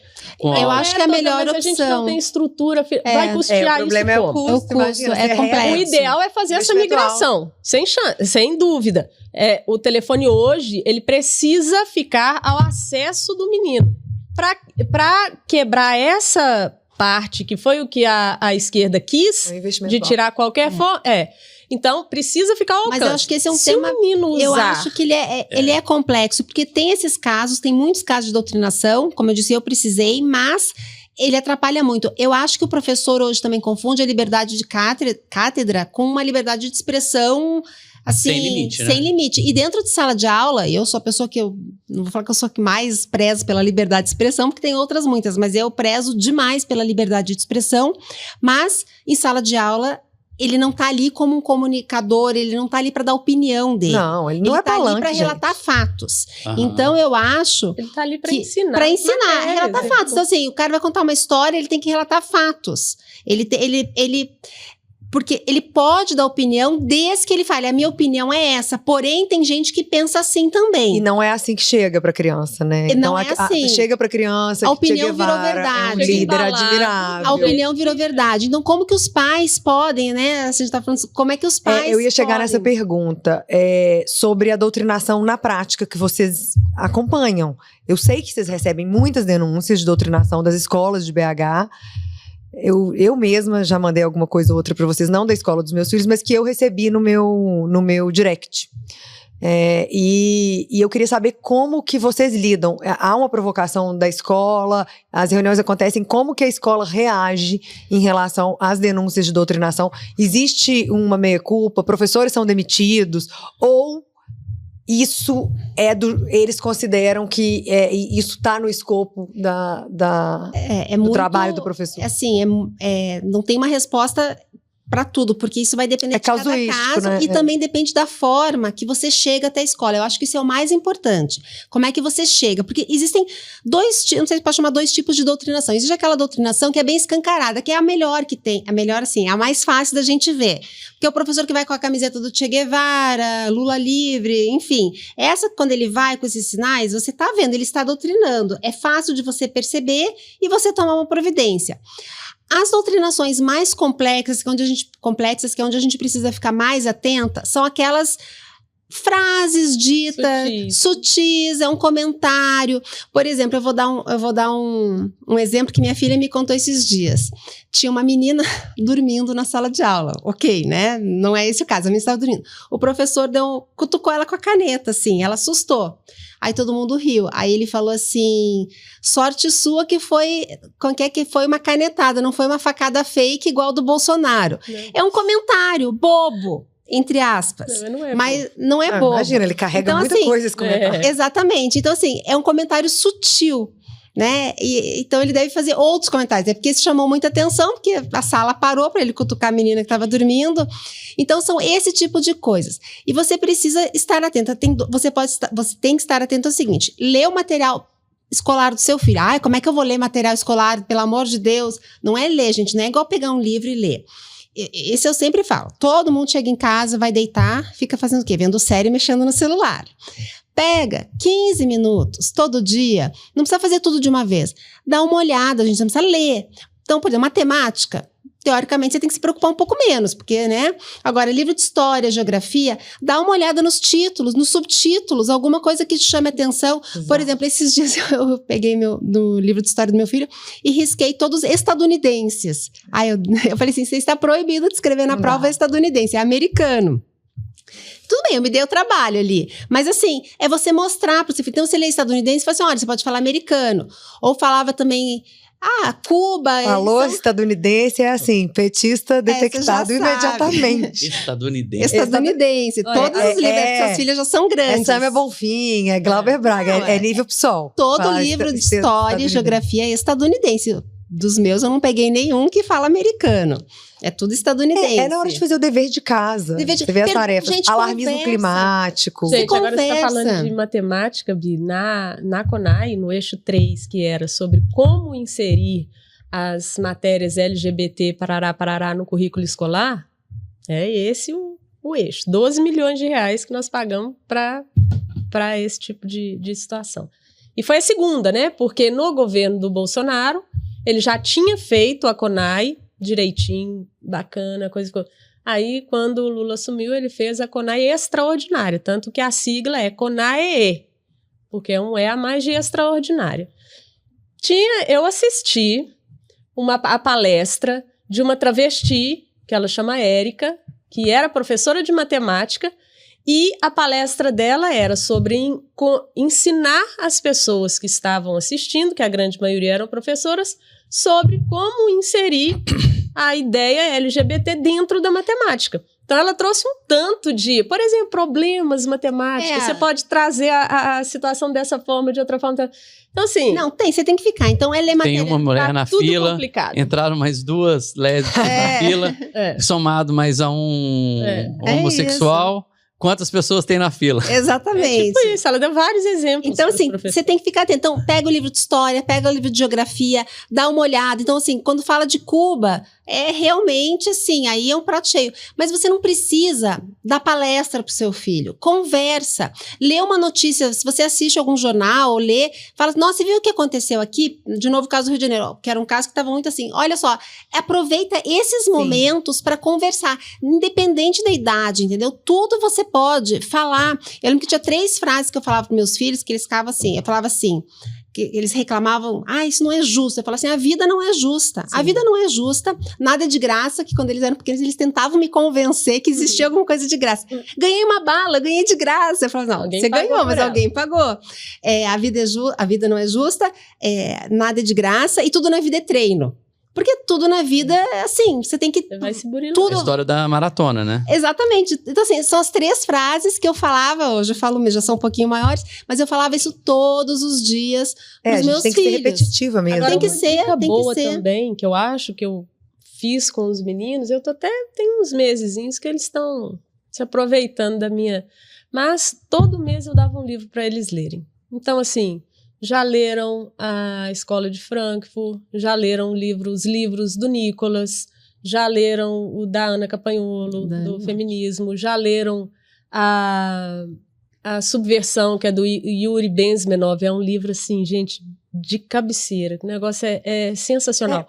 Então isso vai despertando também. Reclamam, né? Reclama. Mãe, que isso aqui. Não, mas eu acho que esse é o nosso papel. Fazer, e é uma tarefa, acabou.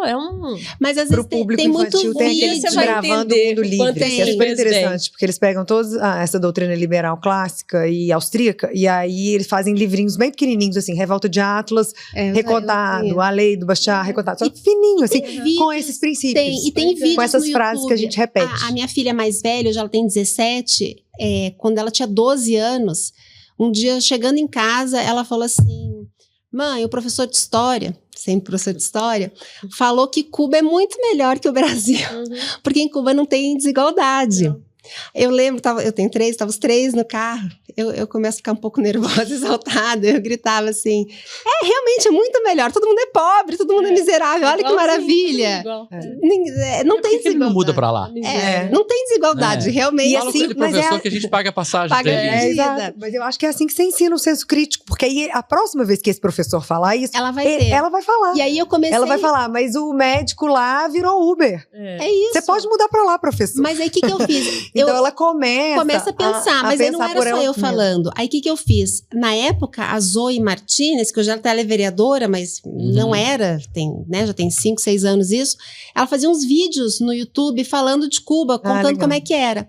Aí eu mostrei, claro que o primeiro vídeo ela assistiu meio que reclamando, né, porque não tinha ideia e tal, só que depois ela começou a assistir muito mais, ela falou assim, mãe, você sabia que em Cuba só pode comer, não sei, 150 gramas de frango por mês? Aí eu aproveito, então você imagina como é que é o governo tendo que te falar, e você vai pegando, mãe, sabia que só pode comer 2 ovos? Eu não, né, ela ia ficando impressionada com os vídeos, e aí você vai conversando, então assim, você pode dar exemplos, porque às vezes você mostrar coisas, porque a gente mostra a realidade, voltando ao que eu falei antes, a gente mostra a realidade, então é muito fácil você pegar algum vídeo, um caso e mostrar, porque não é nem eu falando, nem o professor, é a pessoa que vive aquilo, é um caso da realidade, e aí o menino vai começando a ver o negócio de imposto, que ele fala assim, eu vou te dar um sorvete, mas tem que dar metade pro seu irmão, porque, sabe, são casos práticos que você... Em Cuba é assim.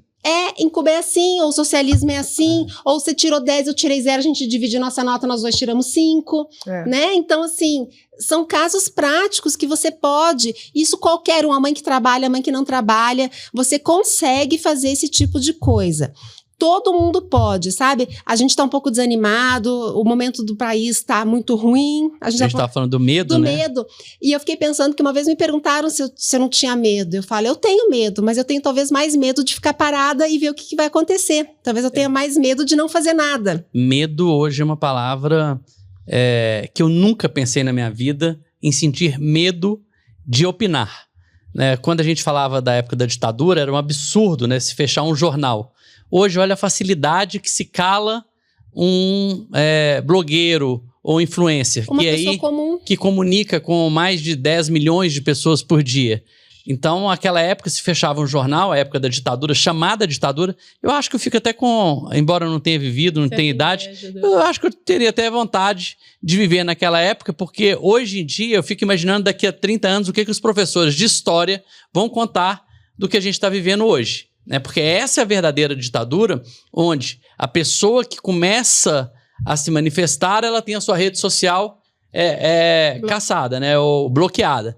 Né? Se você continua falando, você tem o seu passaporte apreendido. Né? Você pega a mulher do deputado agora que foi para os Estados Unidos, do Ramage, né? Ela teve o computador e o telefone apreendido, sendo que ela não tem nenhum processo. Então, ou seja, você está saindo do país... AB, né? Então, assim, a gente... Cadê a AB? Pelo amor de Deus. É isso? Mas assim, eu acho que esses grupos como Mães Direitas, ou como vocês estão aqui falando, é uma proposta das pessoas se unirem. E claro, porque quando a gente fala assim, a gente tem medo, mas ser medo não é ser irresponsável. O medo dele também é importante. Ninguém quer... Porque você virar Marte, ninguém aqui quer ser, né? Ficar preso. A gente sabe que tem muitas pessoas... Eu normalmente começo minhas palestras agora assim... Gente, por favor, um minuto de silêncio. Só para eu escutar se a Polícia Federal não está chegando. Né? Porque eu vou sempre tocar em assuntos da direita, em assuntos que são hoje sensíveis. E todas as vezes que você vai começar a falar, o medo bate na sua porta. Ainda que você supere esse medo e continue falando, o medo bate na porta. E a sensação de você ter o medo batendo na sua porta significa ou uma ditadura ou um princípio de ditadura. Sim, mas por isso que aí no caso do Mães Direitas, a gente tá fazendo isso pelos nossos filhos. E uma mãe acaba que ela se joga pelos seus filhos. Então, assim, a gente se sente desanimada, a gente se sente impotente, às vezes a gente vê que nada tá acontecendo lá para cima, mas ao nosso redor, eu realmente acredito nisso e eu sou muito firme. Eu sempre acho que a gente pode mudar ao nosso redor. Talvez eu não consiga mudar lá em Brasília. Não sou ninguém se os que podem mudar não estão mudando, eu não vou conseguir. Mas eu consigo mudar, às vezes, uma situação na escola dos meus filhos. Eu consigo ter um poste de luz queimado no meu bairro. Eu consigo juntar com 3, 4 vizinhas e tentar ver um vereador ou alguém da prefeitura que possa ir arrumar o poste queimado do bairro. Já melhora o meu bairro, já melhora o meu entorno. Se eu fizer isso no meu bairro, você fizer no seu, cada um aqui fizer no seu bairro, são 4 bairros da cidade que já ficam melhor. E não só isso, Bianca, eu acho que o nosso trabalho em casa, se a gente está criando bem esses meninos, eles vão ser os próximos ministros, os próximos jornalistas, os próximos políticos, os próximos deputados, e eles vão levar essas raízes firmes de valores que reverberam. Então, o nosso problema, o que a gente falou hoje, o dia todo aqui, relativização de certo e errado, relativização de conceito básico.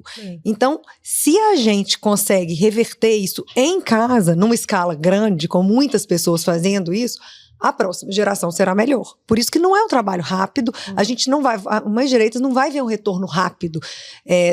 Quem vai ver esse retorno é a próxima geração. Agora, essa rede... Desculpa, pode... Não, eu acho que no fim do dia é isso. Tudo que a gente faz hoje, todo mundo pergunta para mim, para o Marcelo, se a gente tem medo, porque nós somos advogados. E por sermos advogados, seria uma espécie de suicídio criticar o Supremo. Mas a gente fala, temos medo, sim, só que é um dever cívico. Por quem? Pelos nossos filhos. O Marcelo tem 2 filhos, eu tenho 2 filhos. Agora, Camila, eu acho que é muito importante a gente pegando o exemplo, né, dos movimentos liberais que a gente tem no Brasil. O Salim outro dia estava dando uma aula de como é que ele se tornou um libertário, né, com o primeiro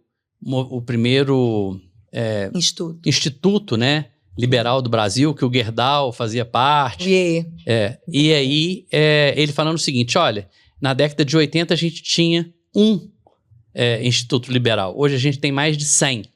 Então, o meu pedido para vocês é que vocês transformem os mães direita, né, em movimento do interior também. E que a gente consiga interiorizar esse movimento para que essa voz de vocês, que é uma voz maravilhosa, uma voz que chama a atenção dos pais, da necessidade de se educar, da necessidade de se cobrar uma educação. A gente não quer uma educação que seja uma educação de direita. A gente quer uma educação isenta. A gente quer uma educação que o professor de geografia ensine onde é que fica Minas Gerais, né? O que é uma montanha, o que é uma planície. A gente quer absolutamente, simplesmente isso, né? Então, que vocês consigam, com essa força de vocês, espalhar a cada dia mais esse movimento. E esse é o nosso papel também, né? Trazer essa possibilidade aqui na nossa mídia de que esse movimento de vocês, mães direitas, que realmente se espalhe por todo o Brasil para chamar a atenção das mães da necessidade da gente ter uma educação isenta no Brasil. E eu queria agora dar a oportunidade para vocês de contar um pouco do que vocês precisam para colocar os seus objetivos em prática, como que vocês fazem captação de recursos, os seminários que vocês promovem. Conta para o nosso público, porque eu acho que tem muita gente imbuída desse espírito de contribuir e não sabe como.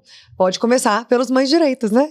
Pois é, então assim, primeiro agradecer a Camila, o Marcelo. A Camila sempre está junto com a gente, sempre que pode fala, valoriza, isso ajuda muito. A gente, então, existe acho que desde 2021, mas acho que o nosso primeiro, a gente costuma fazer um seminário anual.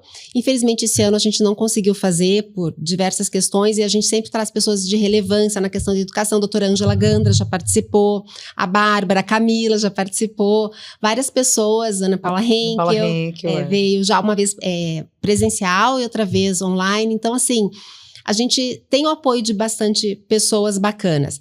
O nosso trabalho, ele é no Instagram. Não, na verdade, ele é, assim, tentando ajudar cada mãe individualmente, né? E questões maiores, como a Adriana, que vai no pelo Confena Paz, mas também sempre levando a gente, questões maiores. Mas, assim, no nosso dia a dia, se as mães buscam, estão com algum problema, nos chamam no Instagram, no direct, a gente tenta ajudar elas. A gente, grande maioria dos casos, que graças a Deus a gente consegue resolver, orientar a forma de ir até a escola, a forma de resolver o problema. A gente tem um índice de sucesso bem grande. Então, o nosso trabalho está no Instagram, @mães.direitas. Participa, e se vocês quiserem, as mães que quiserem, a gente tem grupos no WhatsApp regionais também, porque tem o grupo do Brasil, mas grupo de WhatsApp é aquela confusão. E a gente achou que os grupos regionais, às vezes, aproximam as pessoas. Então, gente de São Paulo, gente de Porto Alegre, gente de Santa Catarina, de Belo Horizonte, que aí são questões mais regionais e que as mães mesmo podem se ajudar. Então, assim, se eu sou de Porto Alegre, a gente às vezes consegue trocar alguma coisa e se apoiar. No Instagram, no WhatsApp também, a gente tem um grupo de negócios que é para mães que têm negócios ou que têm coisas. Então, às vezes, mães empreendedoras. Mães empreendedoras. Assim, eu vendo blusa, então, se você quiser dar uma blusa de presente. A gente só intermedia, a gente não envolve dinheiro, não envolve nada. Como que a gente capta recursos? A gente não capta, a gente não tem essa... Vive de doação espontânea. Vive de doação espontânea. Então, assim, às vezes a gente tem custo, porque assim, a Adri vai para Brasília, eu já fui para Brasília 2 vezes. Então, assim, às vezes... Seminário, né? Seminário, a gente até cobra uma entrada para tentar cobrir os custos, porque a gente, paga passagem, a gente não paga para os palestrantes, mas tem o custo. Mas acaba que precisa de um patrocínio ali ou outro. Patrocínio, local, a gente tenta sempre fazer, então tudo tem custo, assim, às vezes a gente quer fazer um panfleto, às vezes até um vídeo no Instagram mesmo, a gente, tudo meio carroça, assim, mães que não sabem muito mexer, então, às vezes fazer algum vídeo um pouquinho mais elaborado, um post mais bacana, a gente contrata uma pessoa para fazer isso, tem custo. Enfim, tudo tem custos, né? Nada de graça na vida. Mas a gente tá aí. Então, assim, quem quiser, quem ainda não nos segue, siga @mães.direitas, conheça lá, tem nosso trabalho e quem precisar de ajuda, nos chame no direct, que a gente vai responder, a gente vai ajudar essa mãe. Muito legal.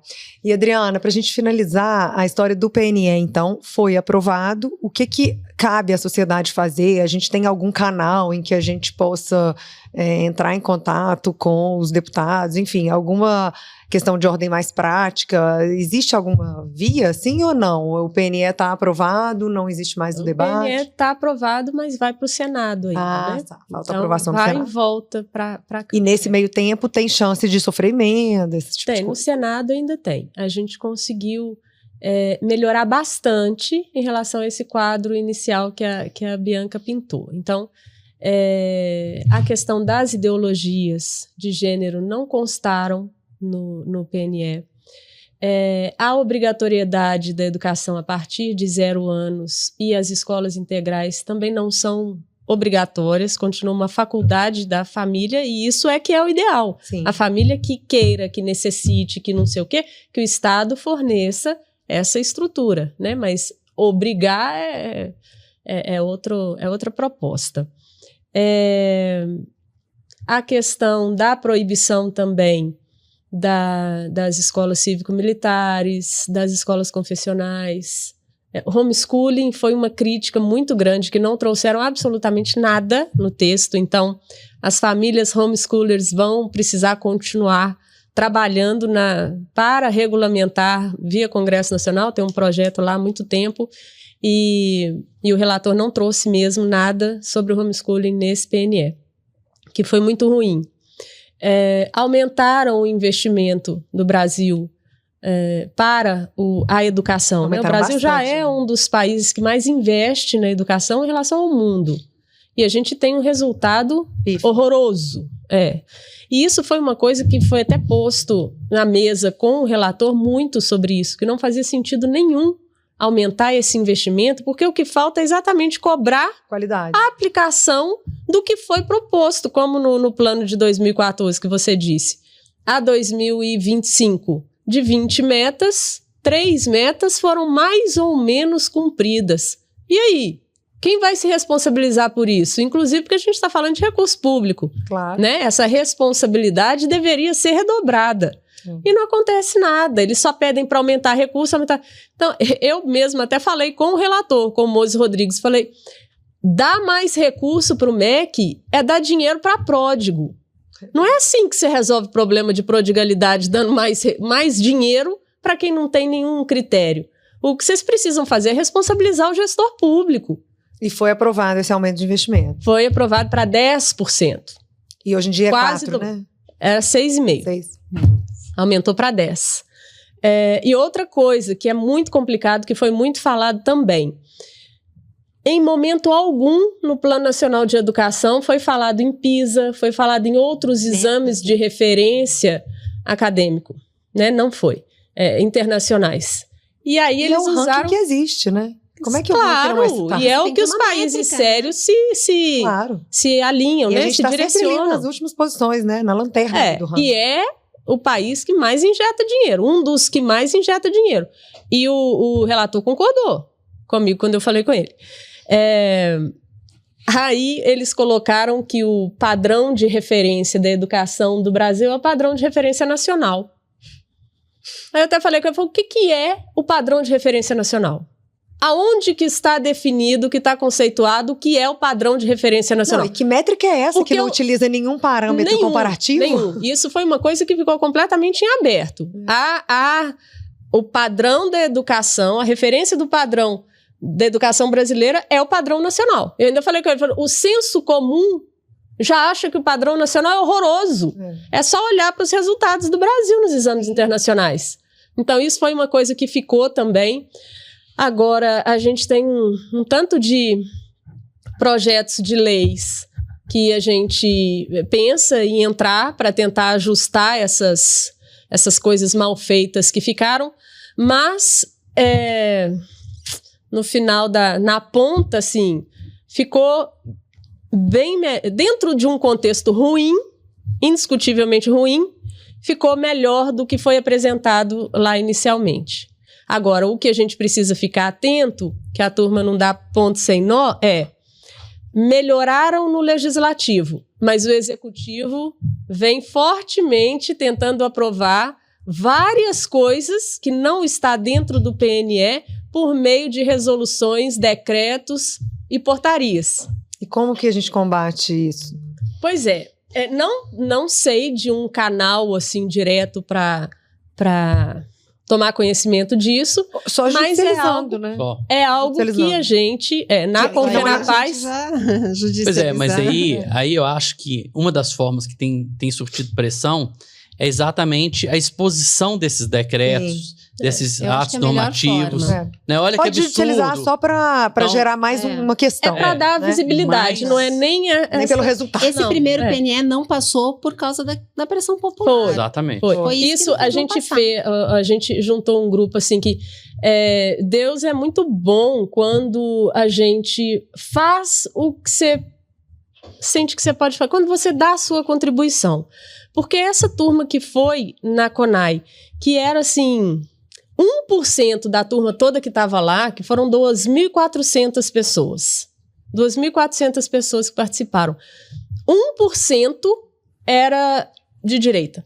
O restante era todo de esquerda. Então era cantando Lula livre o tempo todo, vendiam camisa do Che Guevara, broche do Hamas, viva a Palestina e não sei o quê. Era assim, um circo do horror. Então a gente entendeu que aquele quadro estava feito. Ali a gente não tinha nada o que fazer, porque seria votado e 99% do povo que estava lá era o mesmo viés. Então a gente começou a pensar no pós-CONAI, o que a gente poderia fazer? E fizemos duas coisas. Fazer audiência pública, para levar esse conhecimento para a população e para os parlamentares. Eu devo ter participado... com toda certeza participei de mais de 30 audiências públicas no país inteiro. E a turma toda, eu nem participei de todas e nem todo mundo, mas assim, o assunto foi difundido dessa forma. E nós fizemos um resumão também desse texto do documento de referência que a Bianca falou, com um resumão que virou uma revista que a gente mandou imprimir, diagramar, capa dura, ficou bacana demais. Deram 28 páginas para entregar para cada parlamentar. Então, nós imprimimos 1.000 impressões, 1.000 caderninhos lá, 1.000 revistinhas, e deixamos só no Congresso Nacional, foram 500 exemplares que nós deixamos. Para eles começarem a conhecer, porque nem eles sabiam do que estava acontecendo. Quando a gente foi para distribuir essa revista, eles ficaram assustados e pediram para a gente dar uma aula para eles nessa mesma noite, que juntou lá mais de 20 assessores e deputados e não sei. Aí que a coisa começou a sair daquele núcleozinho. Por isso que é importante as comissões, né? Parlamentares. E os institutos. Os institutos, né? Para que realmente a gente tenha um acompanhamento que não seja esse acompanhamento de esquerda completamente com viés. Né? Então... e para traduzir, né, a tecnicidade, que muitas vezes a maioria ali não tem interesse em ler, mas quando você entrega um negócio pronto, mais mastigado, traduzido, ele vai falar, não, peraí. Tem que ser desenhado, Foi literalmente desenhado. Pelo menos você tem chance ali de convencer o pessoal do Centrão, né, trazer para... Então, assim, a Convenapaz faz esse papel, sabe? A gente está organizando o site, e aí até em relação a recurso, né, que você tinha falado. Isso.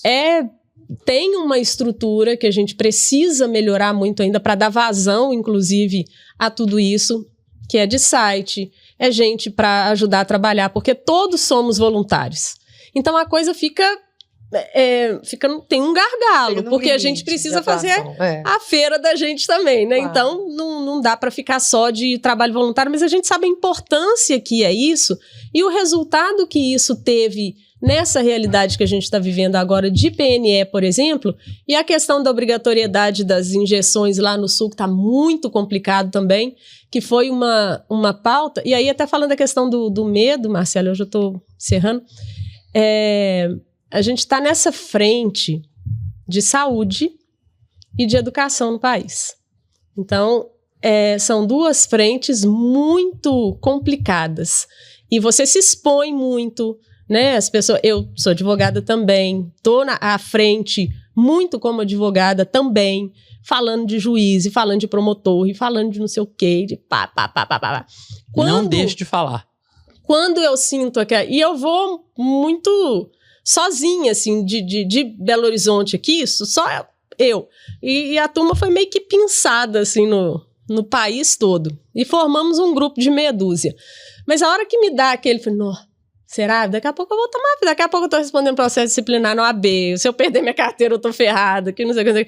Mas aí eu penso e falo, gente, é alguma coisa que é muito maior. Exato. E aí eu lembro do Olavo de Carvalho falando, você tá com medo? Vai com medo mesmo. É. E aí eu penso o seguinte, é o correto a ser feito? Precisa ser feito, né? Uma contribuição de um formiguinho ali. Mas precisa ser feito? É o correto? Então eu fecho o olho, rezo um Pai Nosso...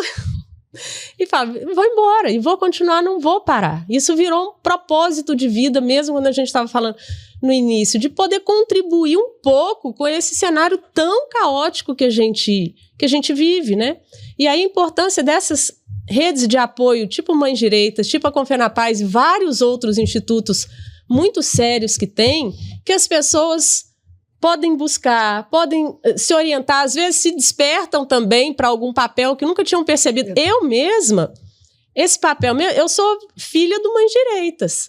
Eu estava na fila na Câmara Municipal para assistir um voto lá de ideologia de gênero do Nicolas, um projeto do Nicolas, e a Claudinha Diniz estava atrás de mim. E a Julie estava na minha frente com a blusa do Girassol do Mães Direitas e a gente começou a conversar ali na fila. E aí eu entrei para o Mães Direitas e do Mães Direitas me encontrei em muitas outras coisas. Então, assim, as mães, a sociedade de forma geral, precisa se importar. Sim. Precisa esse apoio, é muito importante, porque a gente se sente muito sozinho também, né? Enfraquecido. Então, os grupos têm essa função de dar esse respaldo, dar esse apoio, de se fortalecer, e muitas pessoas acabam descobrindo oportunidades maravilhosas de contribuir dentro desses próprios grupos. Às vezes surge uma missão ali, e aí nem imaginar. O que eu fico preocupado é quanto tempo a gente gastará para desfazer tudo aquilo que fizeram na nossa educação. Quanto tempo a gente vai gastar para a gente ter orgulho de ter um filho ou de ter um neto que vai estudar numa escola pública? Quanto tempo a gente vai gastar para que a escola pública, ou aí melhor dizendo, né, até a universidade pública, não tenha essa restrição, né, ideológica? Eu falo restrição porque realmente não é ali que a esquerda ela expõe aquilo que quer. Não, ela restringe. Ela impõe. Então, diferente daquilo que eles pregam, né? Da liberdade, do direito, da não repressão, né? Da ditadura nunca mais. E é exatamente o que eles fazem, né? Então, eu acho que eu nunca fui numa palestra em que alguém de esquerda vá fazer uma palestra e que as pessoas de direita proíbam elas de falar. Né? Pode até não gostar, pode ter uma vaiazinha no final, mas respeita a liberdade. E a esquerda não deixa falar, não deixa a pessoa trazer aquilo que... Por quê? Porque você tem todo aquele conceito do fascista, né? do nazista, do extrema direita, né? Ou seja, virou uma palavra maravilhosa de se falar que ninguém... A gente não sabia nem o que era direita no Brasil. Né? A gente entendia que o PSDB era direita. Eu achava que o Fernando Henrique era direita. E o Fernando Henrique fundou o MST. Eu descobri isso há pouco tempo, eu fiquei horrorizada, gente. Mas ele que era o nosso representante de direita. O Fernando Henrique fundou o MST. Deus. Foi ele que trouxe o Bolsa Família, né? Foi ele que tirou acabou com a educação cívico-militar, a moral e cívica. Né? Ele é um social-democrata. E a esquerda é de natureza autoritária. Eles são autoritários, eles são revolucionários. Inteiro, são eles que defendem derramamento de sangue e são eles que querem calar por divergência de opinião. A gente não quer... Isso nunca aconteceu no espectro. Você pega, o Bolsonaro foi tentar... A gente teve a tentativa de assassinato do Bolsonaro, né, do Trump. Na Colômbia. Margaret Thatcher, Ronald Reagan, Carlos Lacerda. Gente, é tanto caso, e todos do espectro da direita. Não existe ninguém da esquerda que não existe tentativa de assassinato contra a esquerda. Pelo menos do ponto de vista político, né? Do ponto de vista político, claro. Mas, meninas, a gente tem que encerrar agora. Eu queria dizer o seguinte, vocês são muito inspiradoras. Eu, ao longo desse episódio, eu fiquei emocionada várias vezes, porque eu sei o quão difícil é ser voluntária. Você doar o seu tempo como vocês doam, sem receber por isso. E que mais pessoas se sintam inebriadas desse sentimento de querer contribuir de alguma forma, seja doando tempo, se tornando uma voluntária também, seja doando recurso, né? Eu acho que são essas duas frentes que as pessoas podem ajudar. E a gente queria colocar o nosso canal aqui à disposição para amplificar esse trabalho de vocês no dia que vocês quiserem. Assim, a gente vai sempre contribuir para ecoar essa voz tão importante de vocês. Obrigada. Muito obrigada também. Muito feliz, grata por participar desse momento, né? O início desse trabalho de vocês também. Que Deus abençoe e que vocês cheguem aí com essa voz, com muito discernimento, muito centrada, muito lúcida, né? E despertem muitas pessoas aí no Amém, muito obrigada. Eu queria agradecer a audiência também. A gente tá no Instagram, no YouTube, no TikTok. É isso? Já? Acho que é isso. Então, até dancinha. É importante que vocês sigam e deem like e divulguem para os amigos também. A gente precisa muito nesse início. Até ganhar atração, a gente conta muito com os amigos assistindo e divulgando. Obrigada.